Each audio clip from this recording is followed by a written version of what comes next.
पुणी वेदांत कंपनी मुख्य फाटक शब रखी धारणा देले श्रमिक। लांजीगड़ वेदांत सहयोगी आइजा कंपनी आउ एक कर्मचारी मृत्यु होता जनापड़ी। ଏହି ଘଟଣାକୁ ନେଇ ପରିବାର ଓ ସହଯୋଗୀ କର୍ମଚାରୀ ମିଶି ବେଦାନ୍ତ କମ୍ପାନୀର ମୁଖ୍ୟ ଫାଟକରେ ଶବ ରଖି କ୍ଷତିପୂରଣ ପାଇଁ ଧାରଣାରେ ବସିଛନ୍ତି। ସୂଚନା ଅନୁସାରେ ଲାଞ୍ଜିଗଡ଼ ବେଦାନ୍ତ ସହଯୋଗୀ ଆଇଜା କମ୍ପାନୀର ଜଣେ ଶ୍ରମିକ ଭାବେ କାମ କରୁଥିବା ଝାରଖଣ୍ଡ ରାଜ୍ୟର ଗଡ଼ବା ଜିଲ୍ଲା ସାନପୁର ଗାଁର ସନ୍ତୋଷ ରାମ ବୟସ 45 ତାଙ୍କର ମୃତ୍ୟୁ ଘଟିଥିବା ବେଳେ ମୁଖ୍ୟ ଫାଟକରେ ତାଙ୍କ ଶବ ରଖି ଧାରଣା ଦେଇଥିଲେ ପରିବାର ଓ ସହଯୋଗୀ କର୍ମଚାରୀ।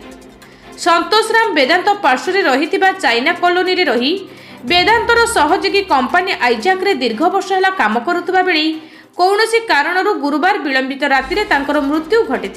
मृत्यु पर क्षतिपूरण दाबी आज भोर सकाळ 5 घंटा समय वेदांत कंपनी मुख्य फाटक सम्मुखें शब रखी धारणा देइथिले परिवार लोके। क्षतिपूरण नदेले शब हटाइबु नाई बोली अड़ी बसिथिबा बेले कंपनी कर्तृपक्ष पुलिस लगाई जोर जबरदस्त शव को आंबुलांस रे भर्ती करी शव व्यवच्छेद पर पठा जाइतिबा बेले शव व्यवच्छेद पर परिवार को हस्तांतर करा जियो बोली सूचना मिली।